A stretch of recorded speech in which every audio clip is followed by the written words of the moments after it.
mummy's with the maggots now. Death has come to your little town, Sheriff. Well, hi there.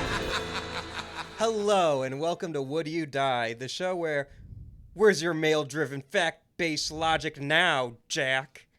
I'm Austin Torres. And I'm Anneliese Petersmark. And today, I'm really excited because we are talking about, so it's Wes Craven Month. We covered the 80s with The Nightmare on Elm Street. We covered the 90s with The People Under the Scares, with The People Under the Stairs. Every time. I love you, Bobby and Michael. We are now in the 2000s with a very 2000s film, Red Eye.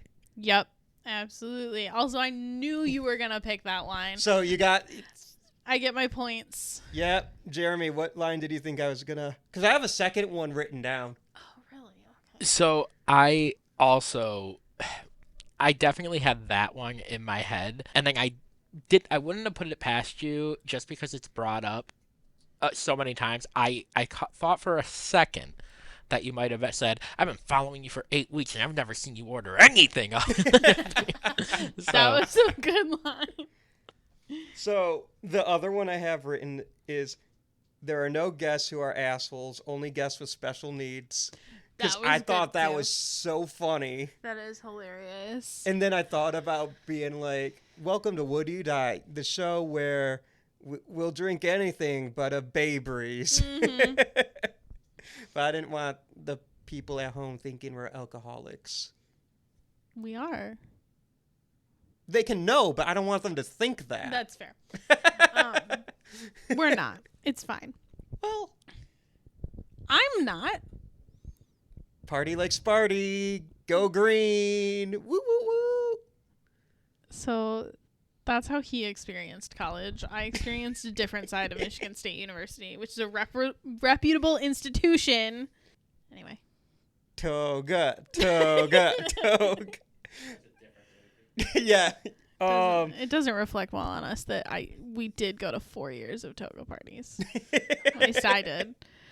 Yeah, I didn't even go to 4 years. But Red Eye. Anyway, yes, Red Eye. So, brief synopsis. This movie stars Rachel McAdams and Cillian Murphy. Mm-hmm. Rachel McAdams is a hotel manager named Lisa Reiser, and she is flying back to Miami from her hometown in Texas, where she was at a funeral, and she meets the very charming Jackson Ripner. Hell yeah, Get he it? is. Like Jack the Ripper. And she is very delighted to find out that they are seated next to each other, until she finds out that Jackson is really hoping to get her help in assassinating the head of Homeland Security. That's kind of a red flag. Just a little. Just a tiniest bit. So what is your personal connection with this movie? When was the first time you watched it? So the first time I watched it, I think was a couple of years ago. Mm-hmm. In 2023, I think is when it's first logged on my Letterboxd. I think I may have watched it on Netflix in college, but I do not remember, and I didn't have Letterboxd back in the day, so I can't confirm. This movie has a very specific, probably was streaming on Netflix for like 7 straight years feel to it. But I remember distinctly the marketing campaign when it came out in 2005. Yeah, I was wanting to talk about the marketing campaign, so I'm glad you're bringing it up. I remember like commercials, and I remember like big standees, and the poster of like like Cillian Murphy's hand squeezing Rachel McAdams' hand. Like, it's a movie I vividly remember. I didn't go and see it because I was 10 when it came out, but because it came out in 2005. Fun fact, this film celebrated its 20th anniversary this year. It came out August 4th, 2005. Nice. In preparation for this episode, coincidentally, I just happened to watch Red Eye August 4th, 2025. On the 20-year anniversary. I celebrated its Beautiful. anniversary on accident. That's so good. And I only found that out because I was like, it was during the credits of the movie. I had already finished my standing ovation.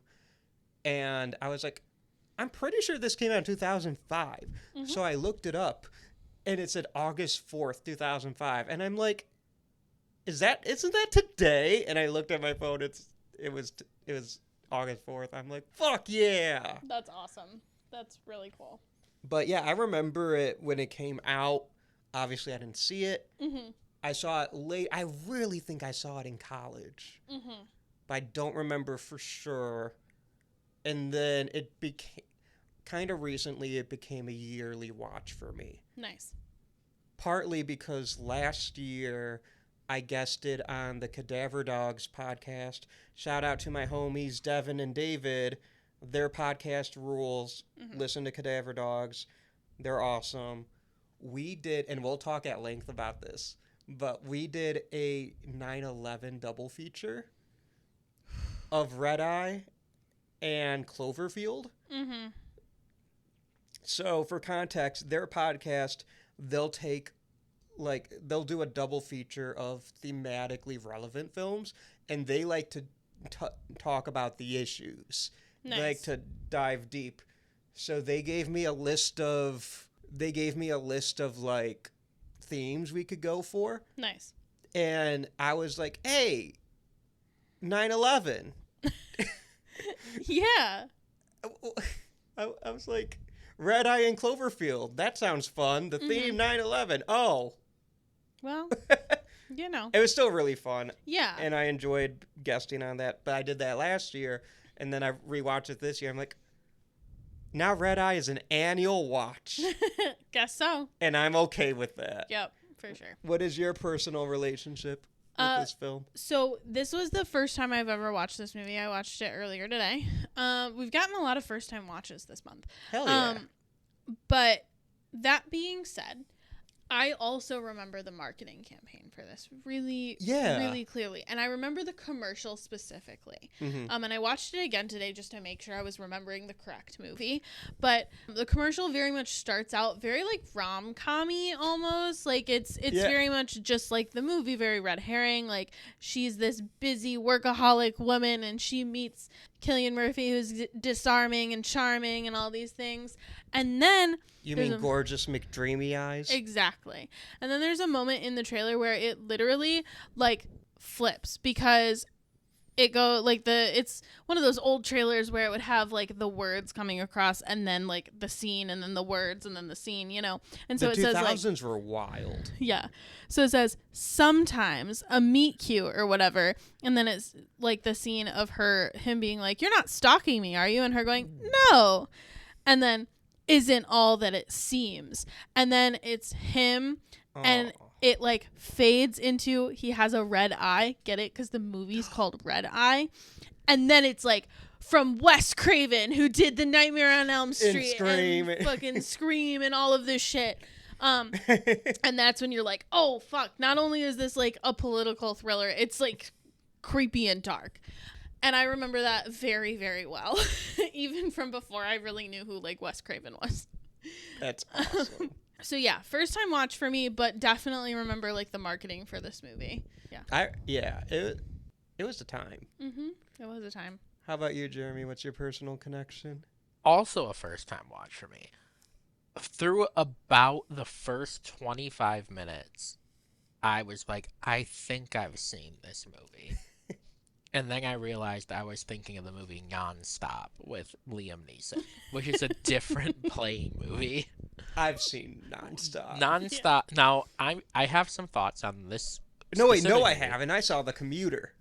Okay. Which is a different playing movie? No, it's a train movie. Okay, well. People don't. Yeah. But it has Liam Neeson in it, I assume? But it has Liam Neeson. Yeah. And if I remember correctly, there's a part in it where he walks past a banker and he's like, "Hey, were you part of this thingy?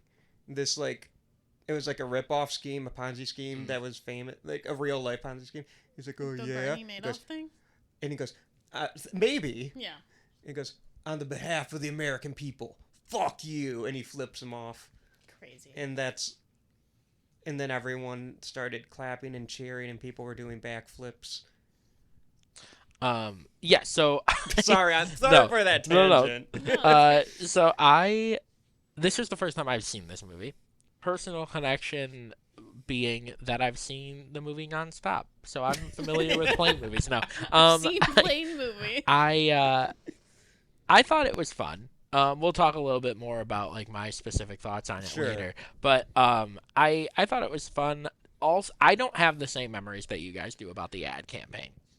Okay. Because my introduction to Cillian Murphy came in the movie Batman Begins. Also in 2005. Yeah, Also same in here. 2005. So I didn't really know who Cillian Murphy was before that, and didn't really know what obviously he's done like so much since, between Oppenheimer as his most recent like biggest film.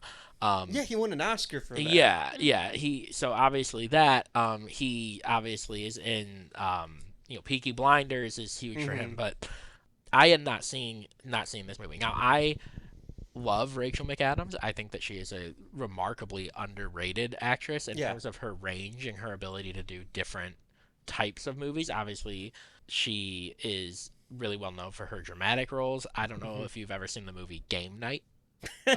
She's hilarious in that movie. Yes. Oh no, he died. Also on a plane. That scene. Yeah. So, Did you not see 28 Days Later then? I'd imagine until later. Yeah. Yeah. Late, because I'm huge 28 Days Later. I did not see that movie when I was 10. No. But I did see Batman Begins in theaters. So I'm with you. It's Batman Begins was my introduction to Cillian Murphy. Yeah. But I hated that movie. And I never so, saw it again. Batman Begins? I don't like that movie. Really? And I was so surprised when I loved The Dark Knight. That's crazy. I love that. Because Here's the thing. Hold on. Do you still not like Batman Begins? Yes, but in fairness, I haven't seen that movie in 20 years other than when it would come on TV. And I'd be like, oh, hell yeah, Batman's on. Oh, it's Batman Begins. So, and then I'd switch the channel. In fairness, this is a wild tangent, but in fairness to Batman Begins, in fairness to Batman Begins, I also didn't like it as a kid when I saw it in theaters, because I was like, this is very boring for a Batman movie. Yeah. I love it as an adult, though. Maybe I should give it a chance, because I remember being in the theater, and I was like, Batman, begin. So anyway, my reasoning for bringing that movie up is that Cillian Murphy, to me, so I think a lot of people like obviously love him and adore him in 2025, and he is a great actor, and I know that he is genuinely seen and generally seen as a heartthrob, but I always Gorgeous McDreamy face. I always found him to be very creepy because of the movie Batman Begins. So I got to imagine that I have seen trailers or clips of this movie at times on social media or wherever where I was like, Cillian Murphy. Not that I don't like him as an actor, but he frightens me. I'm not going to watch it. Yeah, the year 2005 is not great for his nice guy reputation with Batman Begins and Red Eye coming out back to back. So I was going to bring this up later in the podcast, but I'll do it now since we're on this tangent. Cillian Murphy is only attractive to me in these two roles, and that's it. Batman Begins and Red Eye. And here's the thing. I mean, I could see not Oppenheimer, so... I mean, okay, I don't know if only attractive, but, like, the most attractive to me. Yeah. Like, something that's important for you to probably contextually know is I watched the Batman trilogy approximately 3 weeks ago for the first time. So, this is all fresh to me. However, him leaning in and saying, "Would you like to see my mask?" Are you kidding me? I just think that having a slightly disconcerting but very charming man who has very scary blue eyes, I think there's something about that. His eyes are very blue. They're very blue. I saw... They're cinematic. When I was looking for when I was posting my Letterboxd review of this, which we'll get to later. I read a review that was a 2-star review, and they were like, I would give this no stars, but I'm giving it 1 star per very blue eye of Cillian Murphy. That's funny. That's really funny. So we will talk more about Cillian Murphy because I'm not done with him. And neither am I. No. He pissed me off a little bit last year. Okay. We'll get to it, though. We'll get to it. Okay. I like him, and I think he's a fantastic actor. But he said some shit last year. I don't remember this. Okay. If I see him, I was about to say it's on site. He'd kick my ass. Yes, he would. I'd be like, sir, I didn't appreciate that. Giving him a stern talking to is on site. Yeah, exactly. Yeah, you get it. But no, I like him and I respect him. Mm-hmm. Be my friend, Cillian. But we'll have a talking. What? So can't talk about this movie without talking about the historical context of this movie. Right. So this movie obviously takes place on a plane. It's filmed and released in 2005. Mm-hmm. Very fresh off of 9/11. Which is So interesting because next month we have a 9/11 allegory yes. film. Mm-hmm. Maybe I shouldn't have said that, but people like future. Surprise 9/11. My favorite genre of movie, Surprise 9/11. No, this one is not Surprise 9/11. I always think of that one movie. Do you know what I'm talking about? Is it Remember Me with Robert Pattinson and the girl from Lost? Yeah, absolutely. That was insane. Yep. Mm-hmm. Surprise 9/11. Bad time. What was the movie that we were talking about the other day that was a Surprise 9/11 movie? Reign Over Me, starring Don Cheadle and Adam Sandler, is a Surprise 9/11 movie. Right. I haven't seen it. Oh, really? It's a great Surprise. movie. It's 9/11. It's Adam Sandler's best dramatic role. Better than Uncut Gems? I Jeremy hate doesn't Uncut like Gems, it. but we can talk about that later. Okay, better than the Longest Yard remake? If you I think say I you like hate that I like movie- The Longest Yard better. I would say he's better in Reign Over Me. Fair, Okay, fair. okay. Okay. So I found this quote from Wes Craven about kind of what his inspiration for this movie was. So I'm going to read it. I wanted to do something that acknowledges 9/11 and the way our lives have changed since then, and the fact that we're fighting an enemy, whatever your political or religious beliefs are, that is causing us to get into a fight where it's impossible not to hurt innocence, and it's impossible not to lose your innocence. That was one segment. And the other was, this is completely unrelated, but fun. I wanted the third act to hinge on the fact that by Ripner being unprofessional and having his masculinity threatened, he makes a big blunder by following Lisa to her house rather than disappearing in the crowd as he should have as a professional. So we have talked about Wes Craven. One of his big moves, one of his big signature moves in his movies is that he makes social commentary. Yeah. That is huge. I mean, we talked about it with People Under the Stairs, where he talks about race and class war and capitalism. We talked about it in Nightmare, where he talks kind of a critique of suburban life and those skeletons in the closet. He does it with every single movie. And this is not an exception. He's making two major commentaries here. First one is obviously, like he talked about, this post 9/11 commentary, where he is, you know, we're not just talking about, oh, 9/11 changed the way that we act on airports. We were in active war. I mean, like, it was a huge time of distrust of our government, distrust of the world, but also like this nationalism and this like insular idea of like we're not trusting anybody right now. And so him kind of going into this idea of the collateral damage of it all was really interesting.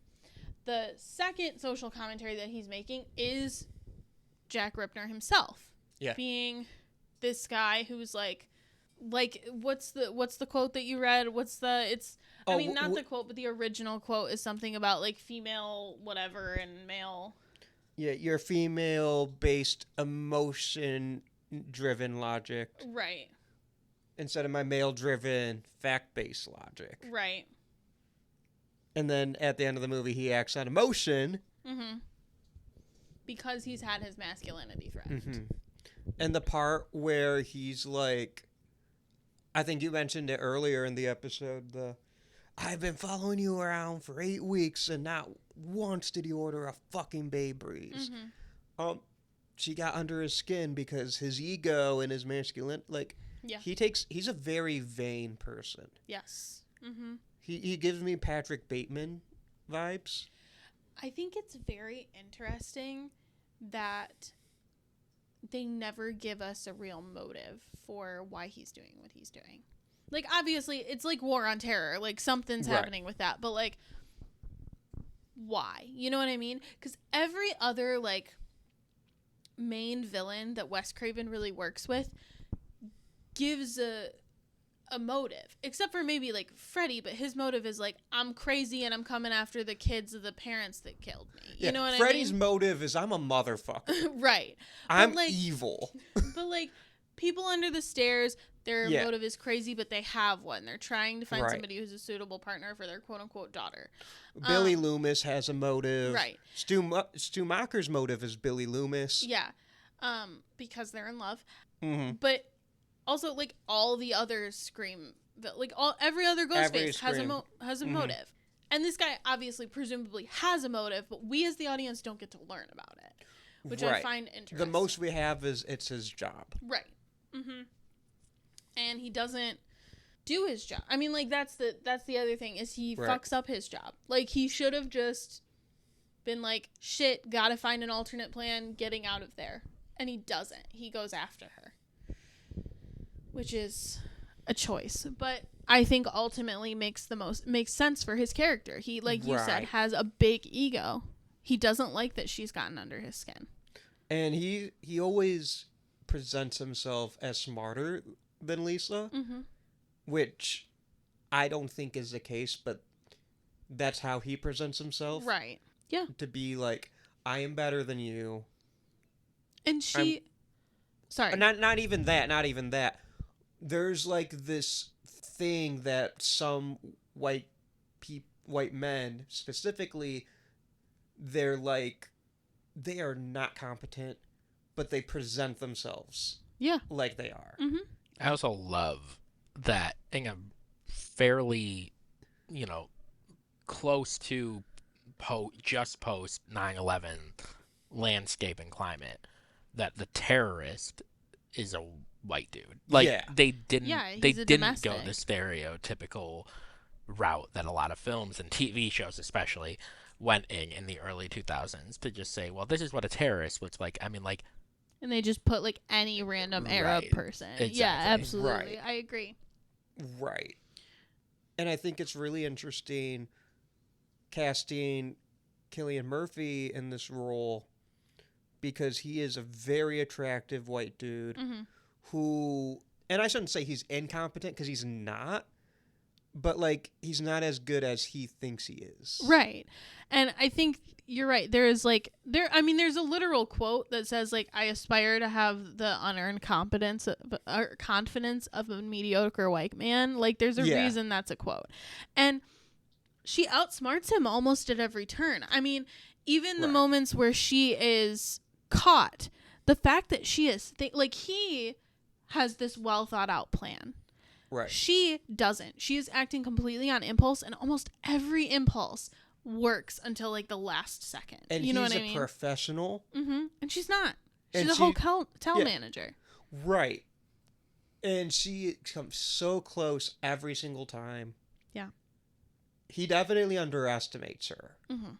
And, like, I think what's really cool in the kind of looking at Wes Craven's filmography, a lot of his earlier villains are deformed or disfigured, or they are, like, very outwardly appearance the other. Mm-hmm. The Hills Have Eyes, Freddy Krueger, obviously. Right. But then we start transitioning to where, like, in The People Under the Stairs, I did it again. The People Under the Stairs, they are normal looking people until, one of them puts on a gimp suit. Right. And Scream, Billy Loomis. Billy is and Stu, hot, like you know, the amount of women who, both of them, right? and like realistically, I'm trying to think. Most, I mean, like I don't know that I would say all, but most of the like following Scream killers are conventionally attractive people. I think so. Mm-hmm. I think they all are. I don't know about his mom. She's the hottest one. What do you mean? Okay, I knew you were gonna say something like that. Billy's mom has got it going on. Yeah. I think we can all agree that the hottest one is Dermot Mulroney. God, don't get me started on Dermot Mulroney. We'll be here for hours. Jill Roberts will always have my heart. That's fair. That's allowed. I'll follow her to the ends of the earth. I like Mikey. She's pretty. Oh, yes. Yes. I love Scream. We can just talk about hot people in Wes Craven movies. But I got a list. But even like in the Scream movies, they're all hot. Right, But exactly. they put on the mask. Right, and that's true. Mm-hmm. This is like going from The Hills Have Eyes to Red Eye. There's no mask. Right. Well, you could argue there is a mask in personality that Right. slowly comes But out. as far as physical features, yeah, he doesn't hide who he is at all. And Right. that's the other and he's, thing. And he's like the romantic comedy lead. He's conventionally who you want to be or who you would generally go to trust. Well, and speaking of trust, this is the other thing is, as he very famously says, he doesn't lie. Mm-hmm. He never once lies to her about anything. Now, is that a lie? I don't think it is, but I think it's important to like... That's fair. I think it could be, but I don't. Because you can read it that way, because there's a line early in the movie where he's explaining his name, Mm-hmm. and it's like, Jackson, you go by Jack? Nope. My last name's Rittner. Jack Rittner, Jack of the... Oh, yep. She goes, that wasn't very nice of your parents. And he goes, that's what I said before I killed them. Yeah. And Rachel McAdams like, ha ha ha, okay. Yeah. I don't know. I don't think he lies to her. He's very, like, I know you've seen this, Anneliese. I don't know. You don't do TV, so it's possible you haven't. He's very Joe from the Netflix series You. Oh, yeah. Like, very, very similar characters. Mm-hmm. What do you mean, me? The Netflix This isn't series Fox Austin News. Torres. I've seen that clip. Yeah, I mean, you're right. He is very Joe. Because that's the other thing is Joe, kind of like this character, very much is like, I'm doing this like for the greater good. You know what I mean? I mean, like Joe's is more of, like for selfish reasons because it's not about like a terrorist attack. Right. But it's very much like, I'm saving you from yourself. And that's kind of very much Jackson Rippner's vibes. I don't think he lies to her either. I do think he killed his parents at some point in his backstory. I wouldn't be shocked. I mean, he is very cold. And He does said a that lot of so things. seriously. Like, Yeah. yeah. But you can make the argument he is a liar because we don't know Jackson Rittner's his real name. Yeah. Because he has the wallet of her dad, who also has the JR initials. Yeah. And it's like, that's a really fucking Yeah. great coincidence for your plan. Right. But there's that mystery to him. Right. You can read it however you want. Mm-hmm. So in terms of like Wes Craven moves, we've already talked about like he always has like a social commentary. Mm-hmm. Other things that he has done in this movie that he's really kind of like, this is what makes it a Wes Craven movie, in my opinion. And then I'm sure if you have other thoughts, you can talk about them. But strong female protagonist. Yeah. With the exception of People Under the Stairs, which kind of has a male, has a male protagonist. A lot of Wes Craven's Yeah, movies I think are- that's a safe our strong thing to female say. protagonists. I mean, Nightmare, Scream. Me having seen more of his filmography, it's not every movie, but I would No, say the for sure. majority. For sure, of not every them. movie at all. But Because like Hills Have I Eyes, it's a guy who's Right. the main protagonist. but I do think he is drawn to like Yes. strong women in his stories, and that's like in his overarching stories. Like those are Right. tend I to think show it's up. definitely a director's trademark. right. I mean, Sidney Prescott is like the one, you know. Yeah. So I think that's a pretty indicative trait. Cat and mouse in confined spaces. Mm-hmm. Very specific thing to say, but like if we think about just the movies that we have talked about, Nightmare, Like these three, yeah. all the exclusively in dream sequences until she brings them out, but for the most part in dream sequences. People Under the Stairs, totally in the house. Right. Nothing takes Pretty place much outside that whole of. movie, yeah. Yeah, the only thing they say, I mean, the scenes that take place outside of the house, they're not like chase scenes. They're not cat and mouse. Right. You know what I mean? This one, you kind of have two. You have the psychological cat and mouse game on the plane, and then you have like the third act where they have the chase scenes like in the house. Exactly, yeah.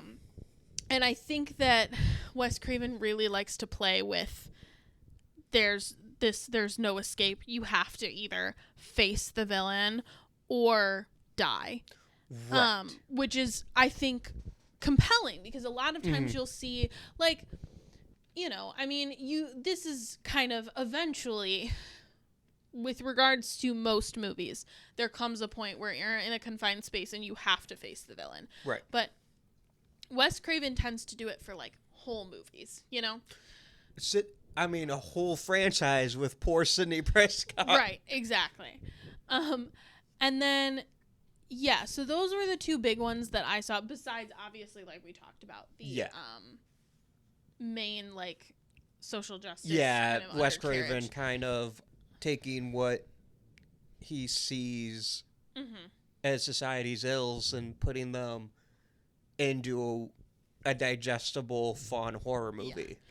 And Wes Craven has such a love for the underdog Yeah. that I really adore in every That's also movie. a big, I think all his movies, Yeah.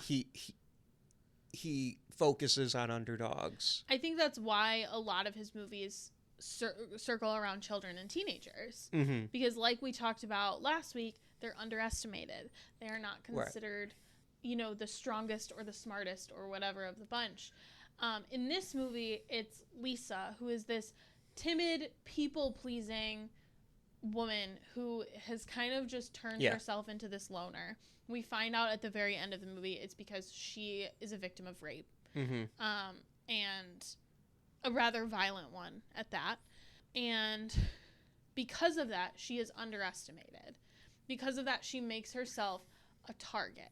Jackson is like, you have isolated yourself. You have nobody really who you can turn to. I mean, like, she has her dad who she cares about, but not who she can really rely on. She is very much like, I'm fine, don't ask me if I'm not fine. That's like a recurring theme through the movie. So I love when he brings in a character who's down but not out and makes us underestimate them, and then they pull through. I think that's awesome. Mm-hmm. I think it's what he did with, and again, I don't want to get too into Scream because I know, like, we'll probably talk about it at some point. What? Dun, dun, dun. But, like, that's what he does with Sydney. At the beginning of the franchise, we see her, and she is, like, just a young girl who's grieving her mother. Mm-hmm. And is really, like, not isolating herself to the point where she doesn't have friends, but she doesn't talk to her friends about how she's feeling. She really much just keeps everything very close to the chest. And, yeah, I think that is a really important element that Wes Craven deals with. And, like, even, like, Nightmare on Elm Street, Nancy Thompson, she's just a kid. Mm-hmm. Nothing really happens before other than she's starting to have these nightmares. And then People Under the Stairs, Fool, his mom's sick. His mom's sick, yeah. I couldn't remember if it was his mom or his grandma, but, like, Yeah. his maternal figure is sick. he has to be the man of the house. He just turned 13. His nickname is literally Fool. Like, you know what I mean? Yeah. I mean, like, he's very, like, heavy-handed with the symbolism there. Right. And I don't think Wes Craven's movies are particularly subtle. No, I don't think so either. A Nightmare on Elm Street might be his most subtle film, which is saying a lot of the ones we're covering. Yes, in terms of And Scream. the social commentary and stuff. But right, because I think People Under the Stairs is very explicit. Yeah. Rat Eye's pretty explicit. Right. Yeah. I mean, there's a lot of heavy. I mean, like, I think that's why a lot of the beginning of the movie focuses on the struggles of getting through the airport, and their flights are delayed, and the little girl has to be left by her mom, like, in the terminal instead of at the gate, like it used to be. You know what I mean? Right. That's something, like, I actually didn't even really think about until we were watching our next movie, which was our bonus, our Patreon bonus, because there's a scene in this movie, and it's not an important movie, but there's a scene in that movie where she dropped him off at the gate, because that movie took place was filmed in like 92. No. 91? 99 it came out. So it was filmed 99. In 98, I think. Right. You're right. It was filmed later. The story takes place in we'll like talk 91. about that movie. For sure. But I just meant, like, because the story takes place in 91, she drops him off at the gate. And in this movie, the girl has to be dropped off with a flight attendant, like, in the terminal. And if you want to know what that movie is, subscribe to our Patreon, only $3 a month. You may have already listened to that episode, because that's true. I probably already put it out. Yep. At time of this episode's publication. Right. But yeah, so I just think, because you have to remember, I mean, this movie filmed in probably 2004, released in August 2005. I mean, it's enough time that has passed that a lot of people have probably flown, but not everybody had flown in a post 9/11 world. Right. I'll never forget, this is just kind of anecdotal in my own real life, but my uncle and my aunt had a destination wedding in 2003 in Canada, and we had 2 flights. We had a connecting flight, and it was really stressful for my extended family, because it was the first time we were all flying, like, post 9/11. For me, I didn't remember flying post or pre 9/11, so I was just kind of like, this is how the airport goes. But everybody else was like, I don't know what to expect, because we now have to do all these security things and all of that. And we didn't know if, when we landed for our connecting flight in, like, fucking Montana or wherever the fuck, that if we were going to have to go through security all again, or if we were already going to be, like, you know, it was just, like, a whole to-do. And so I think it was important to highlight how different just, like, the airport experience was in a post 9/11 world. So. No, for sure. And I think this movie deals with that a lot. Yeah. An interesting point we should make is, this is the only film of this trio that Wes Craven did not write. Right. Yeah. So I wonder if this film was written post 9/11. I imagine it was, but I don't know for sure. But yeah, Wes Craven, as a director, you still put a lot of even if you don't write it, you put a lot of your vision, your personality into it. Right, yeah. So, but yeah, I think it's because it's right after. It is so fresh. Yeah. And 2005, there was another pretty well-known 9/11 inspired horror movie from a master filmmaker that you could argue is not a horror movie.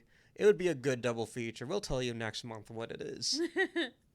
I did want to, since we're talking about horror, not a horror, I want to know why you put this in our podcast.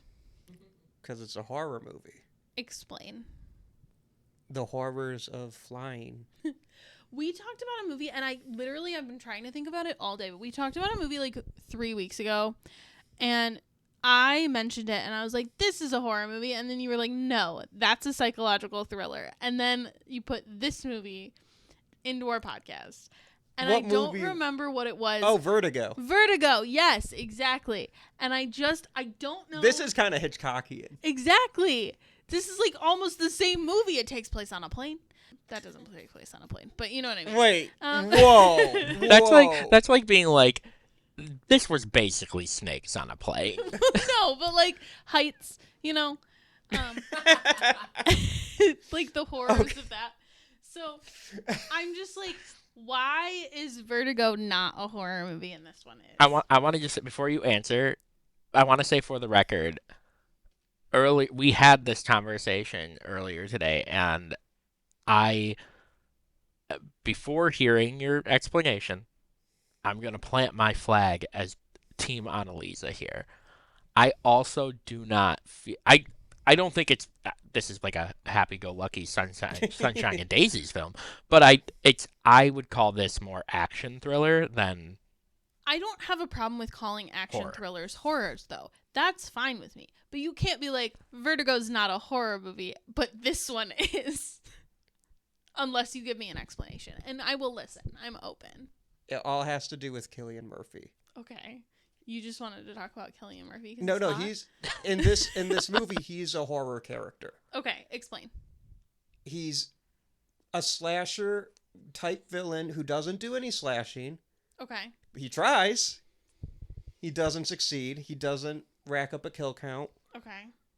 He's essentially I think this is a rated R movie. Mm-hmm. But he's essentially a PG-13 Hannibal Lecter. Okay. Or a PG-13 Patrick Bateman. Okay. And those are slashers. They're not in slasher movies, though. Because I don't think American Psycho or The Silence of the Lambs are slasher movies. But these are all slasher characters.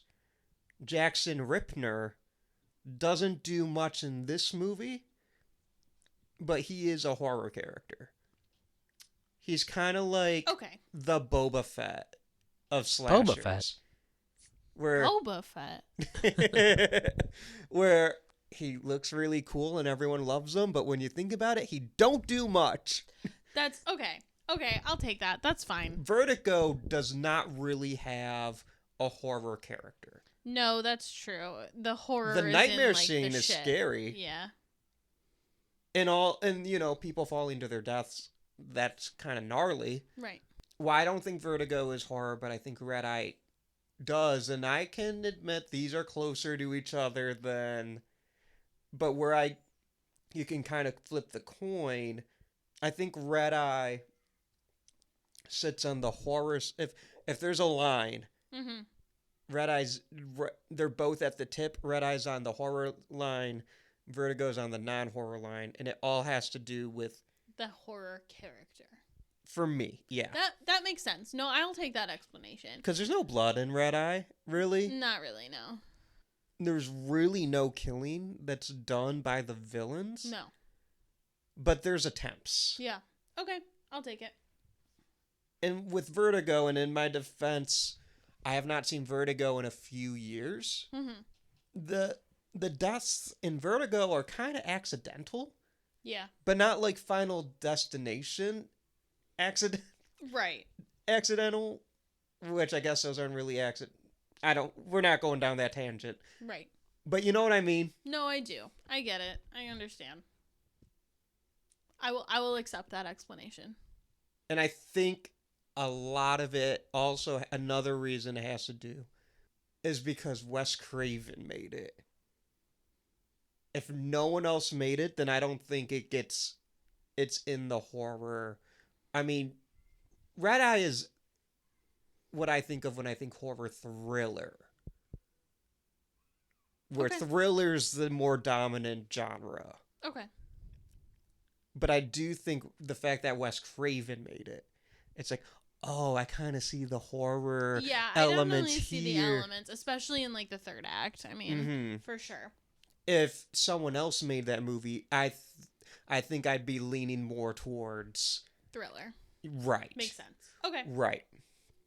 So that's kind of my thoughts on it. I do think Red Eye's more horror than Teen Wolf. I mean, yeah. Teen Wolf is like horror in the way that Hocus Pocus is horror. Right. But of all the movies we covered so far, the 25 plus, or is this 25? This might be 20. This is 25. This is 25. Of the 25 movies we covered so far, this is the second least horror. Okay. I think. After Teen Wolf. I can get behind that. Yeah. But I will accept your explanation for why it is horror. That's fair. So I wanted to talk about a little bit about the cultural impact, because I know we're going to talk a lot about Cillian Murphy in like the superlative sections probably. So starting off, this and Batman Begins in 2005 really solidified Cillian Murphy as a disconcerting fella, is what I would call him. Yeah, because prior to this, his most famous movie, I would think, is 28 Days Later. Right, yeah. Mm-hmm. And he's not as disconcerting in that. This year was super big for Cillian Murphy. Yeah, I was going to say a Wes Craven movie and a Christopher Nolan movie in one calendar year is kind of crazy. It's not just that. He also did like 4 other movies. In 2005? That's a lie. He did 2 other movies. And then he did the Batman Begins video game. So What a year. What a year. And then he, Christopher Nolan keeps giving him jobs. Right. Like, obviously, he did, like, The Dark Knight and then The Dark Knight Rises. He did Inception. He did... I always think of Inception for him, too. Yeah. Mostly because of the meme. It's fair. The one where Leo gives him that look. Yeah. He did A Quiet Place Part 2. That's right. And then, yeah, he was in Peaky Blinders for forever. Mm-hmm. Great show, by the way. Love that show. And then, yeah, he was in Oppenheimer. Obviously. Won an Oscar for that shit. Oppie, as they call it. Nobody calls it that. I don't know why I said that. Did they call him that in the movie? That's fair. Some of his scientist friends, I think. Yeah. But, yeah. He's also about to be in The Immortal Man, which is a movie with his character in Peaky Blinders. Well, I think I should mention my beef with Cillian Murphy. Okay, please do, because I'm a little confused on where your beef from Cillian Murphy comes. He is very dismissive of this movie. Red Eye? Mm-hmm. He has, in multiple interviews, in one interview he said, like, he's like, it's not a very good movie, but it's a pretty good B movie. And it's like, bro. And he criticized his performance in it, too. And I'm like, bro, this is your best movie. Maybe it's not. Okay. Maybe the looks that both Anneliese and I shot over in Austin's direction at that egregious statement. It's not even his best he's not even his top 5 movie. I will admit, I backed off that instantly. Like, this is your best movie. It's not. But if I'm happy for you if that's what you think. If Cillian Murphy, in, God willing, however many years, when he's 130 years old on his deathbed, if somebody says, I loved you in Red Eye, I think he will probably be upset with his career. Well, then, he better pray I never see him on his deathbed. So, let me see if I can find... Because I had... Okay. So, listen to this shit. Yeah. This is according to Wikipedia. I'm listening. In 2021, Cillian Murphy said, I remember when I saw it. I was like, oh, that's kind of a schlocky B movie. Rachel McAdams is excellent in it, but I didn't think I gave a very nuanced performance in it. But listen, if people love the movie, then that's great. I'm pleased with that. That's, like, not even that bad of a thing to say, my guy. In 2024, Oh. he recalled that Red Eye is not among his favorites. I love Rachel McAdams, and we had fun making it, but I don't think it's a good movie. It's a good B movie. And I'm like, I'd rather you just say I don't think it's a good movie. When we get to our Letterboxd reviews, this is gonna like. It's a look if he doesn't like, but don't be like it's a good B movie. Don't and Batman Begins isn't. Yeah. Hey, now. Correct. Batman Begins is a phenomenal movie. Batman Begins is objectively the weakest of the trilogy. It is still better than this movie. Nah. Agree with the statement wholeheartedly. Batman versus Superman was better than Batman Begins. That's Oh not true. my God, that's incorrect. I don't know what we're even talking about now. I had a better time in that theater. You're just saying. First of all, you were like what 5 when you watched this fucking movie? No, I was 10. I'm It came kidding. out in 2005. I was being hyperbolic. I understand that nobody understands hyperbole anymore. See, here's the but- problem: is like I understand being like in the theater at 10 years old, going Batman Begin. But when I went and saw Batman versus Superman, I said, "Oh my God, please end." Batman and But Batman wasn't the one who ended. oh Spoilers. Spoiler alert! It was Spoilers on the Superman Red and Eye podcast. everyone fucking left. So you know what? I think saying that that's a better movie than Batman Begins is a little much. I'm not wrong. No, you are. You are. Like You are objectively, so anybody wrong. else would say that you're wrong. This is my podcast and I edit this shit. Good. I hope you edit me out. I'll no longer be on this podcast. We had a good run. He's gonna find some time when you just said the word "not," and he's gonna be like, "The dark Batman Begins sucks," and it's gonna be like Anneliese going, "You are not wrong." It's literally gonna be like the fucking Scooby-Doo movie where he goes, I think Coolsville sucks. Every time you say something I don't like, you're just going to hear Mothra screech as loud as possible.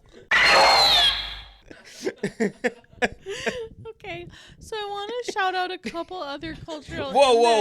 indexes We're not done here. Oh my We are God. not done here. I just got to say, I get where he's coming from, though, because, like, he did make Oppenheimer. But, Yeah. like, don't... And if you don't care for Red Eye, that's fine, you know. The part that pisses me off is, like, it's a good B movie. Just say it's a bad movie. That's fair. Don't diss Wes like that. I think the problem is, and like like jokes aside, I think the problem is that the statement that he made, I don't even think is necessarily wrong. Like if you like it and you don't think it's a B movie, that's fine. But like I don't think that his opinion of the movie is necessarily incorrect. It's all subjective, and it's okay to have an opinion. It probably shouldn't publicly come from him. Right. And that's fair. I get that. I think his original 2021 statement was fine. Yeah. Like Yeah, him being I don't feel like my performance was as nuanced Right. as it could have been was probably where he probably should have left it. But And I got another story with him, but this is like when they were making it. Like, Cillian Murphy flew in to meet Wes Craven 2 days before he got married, because he wanted to be in this movie. right. So maybe it didn't turn out the way he thought it was going to be. Mm-hmm. This was a post 9/11 movie made very post 9/11. Yeah. So maybe the script was edgier. You know, that is, you know, I don't know. It just rubs me the wrong way. Like, it's a good B movie. Yeah, that's fair. And then I do love that. I do appreciate that. Like, Rachel McAdams is great in it, because she is. Mm-hmm. But give some respect to Wes. Like, Yeah, for sure.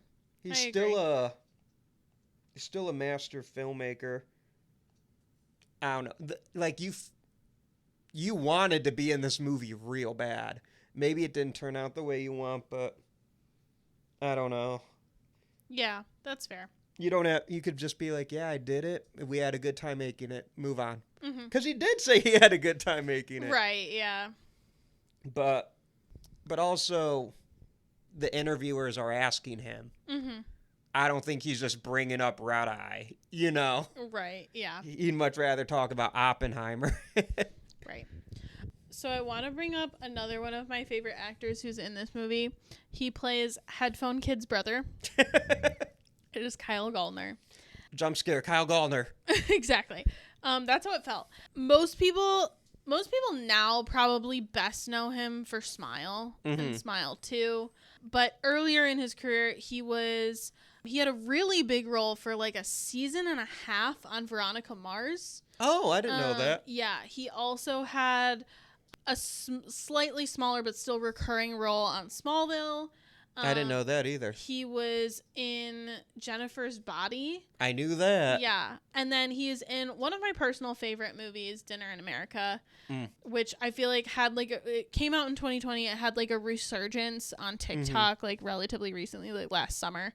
He's got a lot of Wes Craven connections too. Yes, absolutely. Because he's literally in this Wes Craven movie. He was in A Nightmare on Elm Street, the 2010 remake. The 2010 remake. And he was in the 2022 remake of,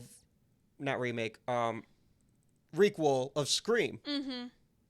There's been a lot of movies that nobody really cares about that he's been in that I really love. So you can go look up his IMDb because I adore him.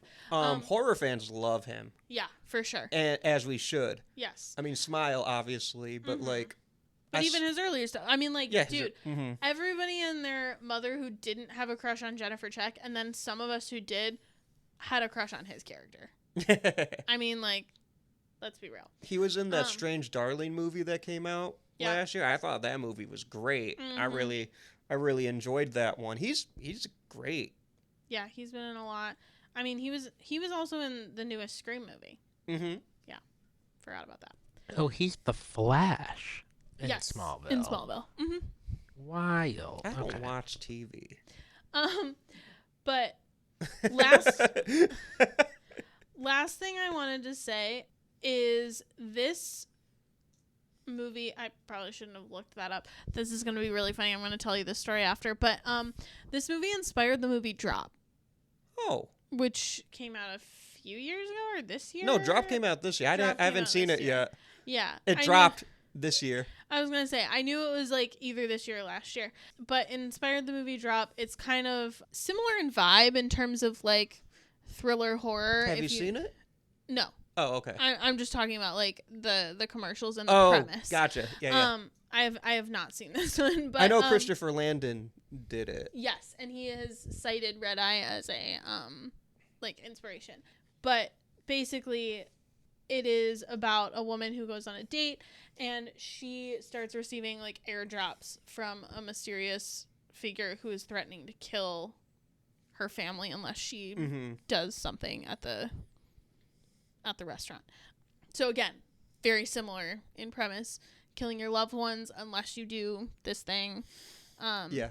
Mysterious killer technology of the time, you know what I mean? Like all of that. I do want to just say that I was trying to really quickly while we were on the podcast look up the connection, and I wrote Red Eye Drop, which did not give me anything. Oh no! It gave me drops for having red eye, so that didn't help. It gave me a lot of Visine. This podcast was brought to you by Visine eye drops.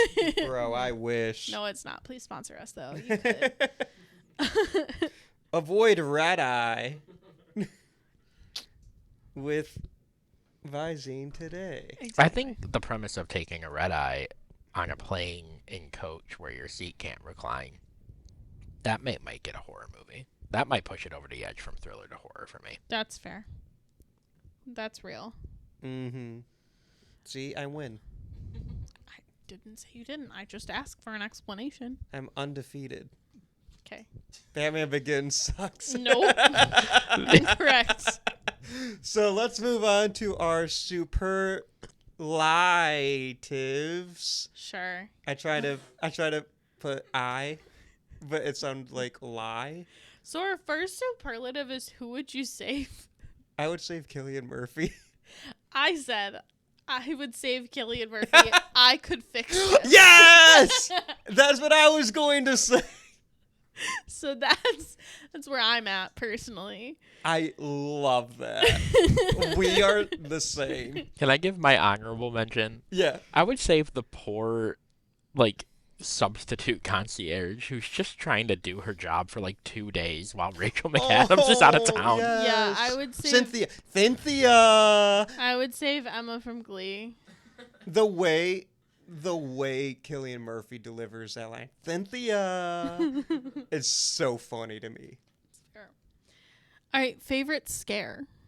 I love when Cillian Murphy just fucking headbutts Rachel McAdams, because it's a one moment early in the film where she's like, "I got you," and he's like, "Huh." Bam. Yeah. I've seen this movie like 3 or 4 times. I never see that. I always forget. It's so violent. Yeah, it's horrifying. It's like the movie's one scene of violence. That's not true. There are many I was gonna violence. say, no. It's a violent movie, but that scene, like, oh shit. I mean, I don't feel pain because it's not my head getting butted, but I'm like, damn, that hurt. Yeah. She knocked out cold. Yeah, for a half an hour, which like doesn't happen. That's not how that works, but that's okay. What's your favorite scare? The pen. Because, like, you know that she's going to use it, but I didn't expect it to just go through his windpipe, and I didn't expect him to just, like, be in the movie for another half an hour. Yeah, I don't do neck stuff real well. Gotcha. So, yeah, that fucked me up pretty bad. I was like, hell yeah. I mean, yes, like, good for her, but also... And then the doctor being the asshole guy from the line earlier, that's fucking hilarious. No, yeah. So who is your Tony Todd Award for movie MVP?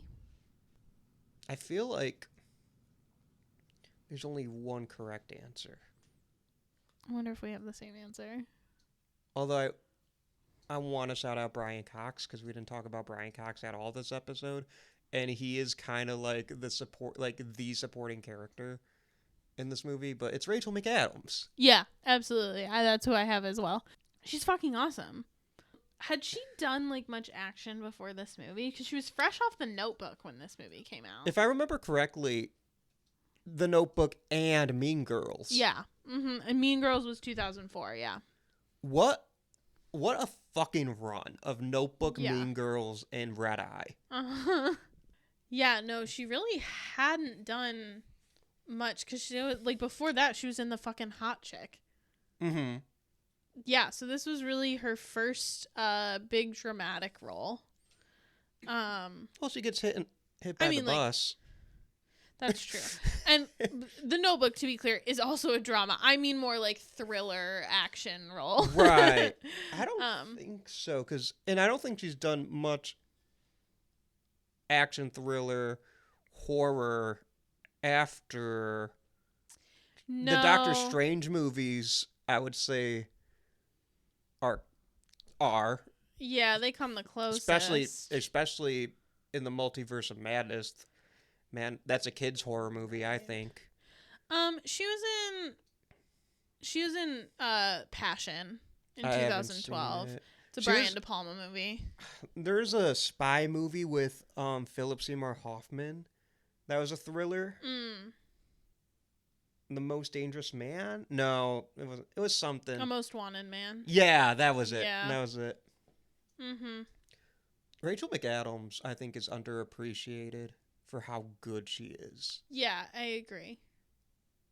Like, everyone's like, yeah, she's good. And it's like, no, she's good. Yeah. And she is the best part of this movie. Yes. I agree. She is phenomenal. But I do love every time Brian Cox is on screen. he's just playing golf. Like, yeah. He's just having the time of his life, being concerned about his daughter. Yep. Is the score better than Jaws? No. However, Marco Beltrami, who did this score, has done a lot of action thrillers. He's done The Wolverine. He did World War Z, Hellboy, iRobot. He's a prolific. Yeah, he's very prolific and does a lot of the... I always want to, like, okay, I'm not a huge action movie person. We've talked about this a lot.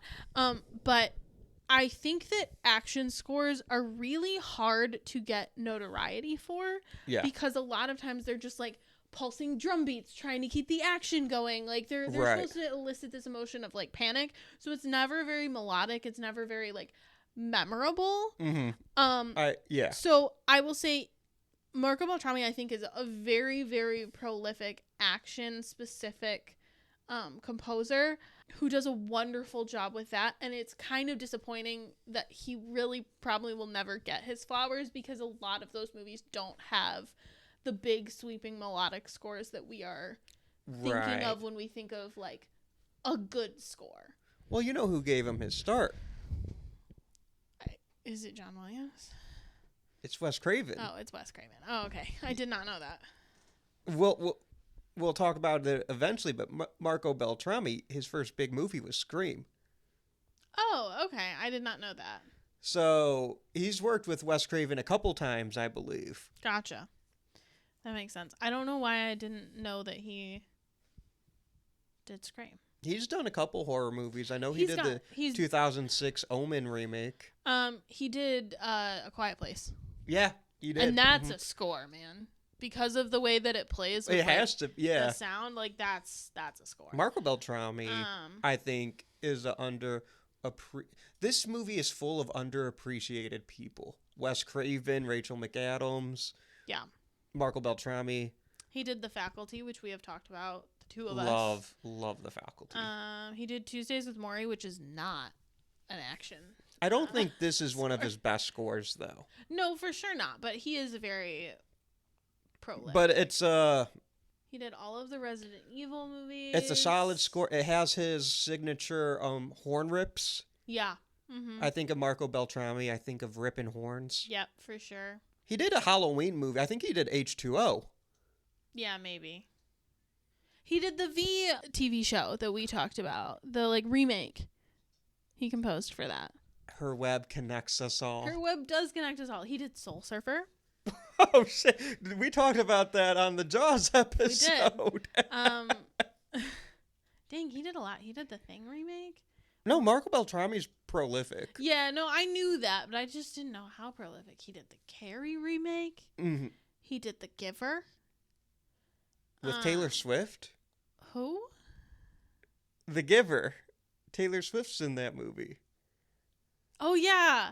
She is in that movie, isn't she? And Jeff Bridges is the Giver. I keep forgetting that she's in that movie. I saw that movie in theaters. That's crazy. I read that book in elementary school. Middle school. I teach that book in middle school. I completely forgot Taylor Swift is in that movie. You're going to have to watch Taylor Swift every year now. For like 5 hours a day. That's why I only teach 2 sections of 7th grade. But that's hilarious. This is delightful for me.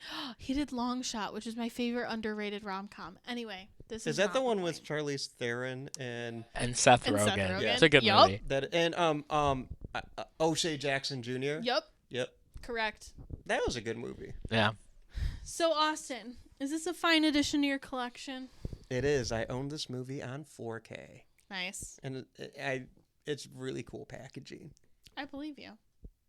Would you own it? No. The fuck? I'm really sorry for what I'm about to do to you in this Letterboxd review. I want you to know that I wouldn't own this, but I've owned 3 separate copies of Batman Begins. Because that's a movie that's so bad that you want to have it to complete your Batman collection, but it's so bad that you forget you have it, and then you keep getting it. I don't think Because that's it's why. so forgettable. I think This is coming from someone who loves The Dark Knight and will defend The Dark Knight Rises. I think that ultimately Batman Begins has a significantly larger cultural impact than Red Eye. So It's because of the one College Humor sketch. that's not why. Where were the drugs going? Where are those drugs? Those silly drugs? You know what I'm talking about? I do know. Yeah. I know exactly what you're talking about. Yeah. So my Letterboxd review, I gave this 2.5 stars. And Betrayal. I said, and okay, I need you to know, I wrote this before we talked about it, so it's fine now, but I'm keeping my review. I said, I watched this movie for for a horror podcast. I need my co-host who picked this movie to explain how it's a horror movie. Love Cillian Murphy. Jeremy? I'm still pulling mine up, so... I also Please. gave this movie 2.5 stars. Mm-hmm. I wrote, I didn't clap when the playing ended, but I did when the movie was finally over. Rachel McAdams was good, though. Accurate. I gave this 4 stars and a heart. Yeah, I know. Because I love this movie. I want to be clear. I want to point this out, though, before you read your review. Mhm. This is one thing I actually do truly love about, like, producing this podcast and being a part of this podcast is over the course of our conversation, I think You like it better, don't you? I do think I could Same. give it more. I don't think I'd give it probably higher than 3 stars, but I do think I could give it that extra half star at this point. I totally agree. And this has happened with movies before where the Mhm. more that we talk about it, the more I'm like, okay, Yeah. I get Yeah, it. definitely. Yeah. I also do think this movie gets better when you watch When it you more. watch it more. I feel Because- that way about Batman Begins. The look I gave you too was comparable to the looks you guys gave me. When you said this was Cillian Murphy's best movie. There's gonna come a day, and I know it's coming, where in like 5 years, we are just out of ideas of movies to do. And you're gonna be like, producer Jeremy, will you pick a movie? And I'm gonna go, Batman Begins.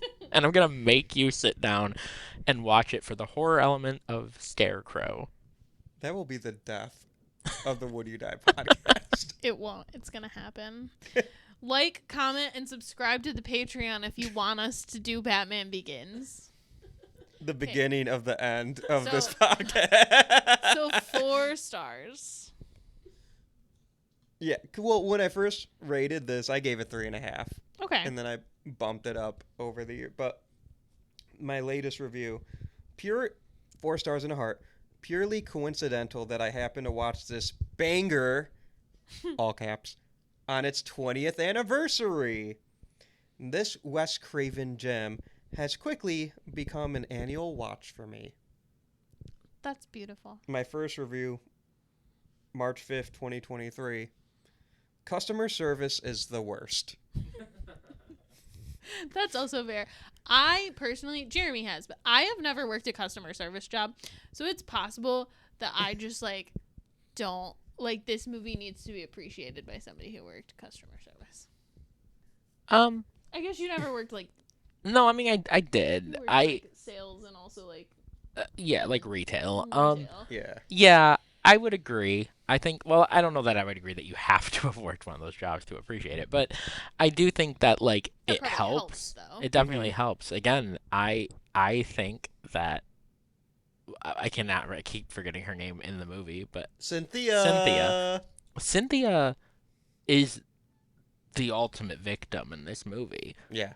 She is simply trying to do her job for like 3 days while her boss is out of town. Can you imagine you get a call from your boss who's like supposed to be like on a flight and she's like, change this like I know you've just spent like 3 hours hooking this dude up with really fancy shit. Change his reservation. I know he's coming in 10 minutes, but do it now.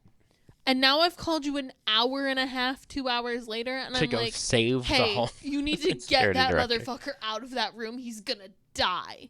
And then you do, and a missile blows up your hotel. Cynthia, And then you're like, justice for Cynthia. and then your Justice for Cynthia. most sworn enemies just come up and be like, get this bitch fired. We had to be evacuated, and the ceiling blew up, and obviously it's her fault. Yeah. It was so satisfying at the end of the movie when Rachel McAdams was just like, Shove it up your ass. well, not just that, but you could take a comment card, and they're like, oh, a comment card, and shove it up your ass. Well, they were already offended at the notion of filling out a comment card. Right. Shoving it up their asses. I love it. 4.5 stars now. Okay. Batman Begins wishes. Batman Begins is a solid 4-star film. So, Supernatural alumni. Normally I try to stick to like actors and directors, such. But I did want to point out Wally Crowder, who did stunts for Red Eye, because he was the stunt coordinator for the entire show. Oh, that's a big Supernatural. deal. So huge deal there. Shout out to him. Supernatural came out in 2005, so he probably like filmed this movie and parts of the first season of Supernatural concurrently. That's cool. So that's really special. Love that for him. Okay, our special edition superlative. What is your favorite shot of this movie, or your favorite scene shot? Of the 3 that we've covered this month, I think this is visually the least interesting. I would agree. But it's really hard to do a confined thriller, confined to essentially 2 seats. But there's this really cool shot where Wes Craven just takes the camera through the plane while everyone is sleeping and just kind of gives like where everyone's at. Yes. It's really cool. And then we end up closing in on Rachel McAdams as she wakes up from like the instant concussion Cillian Murphy just gave her. Yeah. Definitely. Mine's not necessarily a shot. It's like a group of shots. But the entire time we are following her around the airport. And specifically, the shot that I like the most is the one where he's looking for her. And then they do the very classic, like, she's hiding behind a magazine shot. Because that's kind of something that's, like, a lot of times in funnier chase scenes than this one. But this one feels so dire. So it's just really, like, kind of fun to see that in there. Yeah. So I liked that. All right, Austin. Would you die? No. I'll tell you why. Cillian Murphy asked me to do something, I'm going to fucking do it. There'd be no opposition. There'd be no hassles. I wouldn't even think twice. I'm lost in those eyes. That's beautiful. See, I also said I wouldn't die. And it doesn't even have to be Cillian Murphy. If someone went, hey, your loved one is going to get killed if you don't move rooms, I would simply be like, he has security. Yeah. Correct. It wouldn't even get to that point. He Because could just be like, he'd be following me around, be like, hey, I need to do something. I'll be like, okay. Well, because it's not, yeah, because I would also be like, Secret Service is with this man. Because it's not like Cillian Murphy's like, hey, here's the whole plan. There's going to be a missile. Right. Like, right? You She don't doesn't know know there's a that. missile. I assume assassin, so I'm going to just call it in. Yeah. So I'm not one to criticize logic in movies. That's fine. But something I think about is like, they have the power to rig it to where he sits next to her. That was not coincidence. They forced that. Right. Why can't they just find a way to move the hotel themselves? Also, like, it was a guided missile. Why did he have to move rooms? Right. I assumed it was because his room was on the other side and didn't have a waterfront view. Yeah, but it was a guided missile. Yeah, but you still have to have a visual. Yeah. I don't think guided missiles work that way. I don't know. I'm not a military expert. In 2005, I still don't know. Yeah. Yeah, I got nothing. That's also true. 2005 is a different time. All right, Austin, where can the people find the podcast? You can find the podcast at Woody Die Show on Instagram and the social medias. Just Instagram. Mm-hmm. Instagram. That's the best one. Find us on YouTube, where you can listen to us also on YouTube. And also, we got a lot of cool stuff on the YouTube channel. Spooky Spotlight, hosted by Deanna Hope. My short films, other stuff, maybe, when I get a chance to make it. Your boy's been a busy bee. Subscribe to our Patreon, only $3 a month. You get an exclusive bonus, non-horror bonus episode that's tied into the monthly theme. You get other stuff as we're able to make it. Mm-hmm. You can find me, Austin Torres, at Austin M. Torres on Instagram and Letterboxd. If you follow my Letterboxd, you know what the episodes are ahead of time. Yep. Because I post pretty consistently. Mm-hmm. Where can the people find you? People can find me on Instagram and Letterboxd at Whimsawillow. That's WHIMSI Willow. Yeah, I am not as consistent about posting on Letterboxd, but I am getting better. I'm getting so much consistently better. So, hell yeah. especially now that producer Jeremy has been on the Letterboxd grind, it reminds me to do it when we watch the movies together. So, producer Jeremy, where can we find you? You can find me on Letterboxd, at Instagram, both at Annually Funny, if you want to see my musings on those. I also am not super consistent with posting on Letterboxd, but I was mentioning this the other day. Something that this podcast has done for me is it has moved me, I think, from being a TV person to a movie person. Isn't that crazy? Let's go! Yeah. Austin undefeated. So look for me. Except for when it comes to Batman Begins. Look for my review of Batman Begins coming in like 45 minutes. I'm about to Snyder bro the shit out of it. No, I'm Please kidding. don't do that. That's obnoxious. It is obnoxious. And honestly, I'm just kind of playing around. I don't hate Batman Begins, but my memory of it's 10 years, like a 10-year-old in the theater. Be like, Fair. Batman Begins. And then I've seen clips over the years on like TV. But if we get 50 subscribers, I will rewatch Batman Begins on Patreon. Do it. 50 patrons, I will rewatch Batman Begins. It's $3 whole. If we can get 100 subscribers, Austin will watch Batman Begins in a full Batman suit. Yeah. I will do that. I will commit to committing that. to this? So Okay. I will watch Batman Begins twice. Once in a Batman suit. Once in a Batman suit. That's hilarious because why would you watch it twice? What are we talking Well, you gotta watch it at the 50 Yeah. mark. Because I have to watch it at the 50 mark. Oh, I see. Okay, yes. So at the 100 mark, I'm like, well, I'm going to watch it again. Yep. Okay. So everybody tell your friends if you want to see. I will make sure it's like recorded, pictures from all angles. We'll get the good shots. So I will commit to that. now is I'm your on time. record. All right. I'm not even How gonna- many subscribers would it take for you to do a whole podcast episode on Batman Begins, but you talk in the Christian Bale Batman voice the whole episode? 500.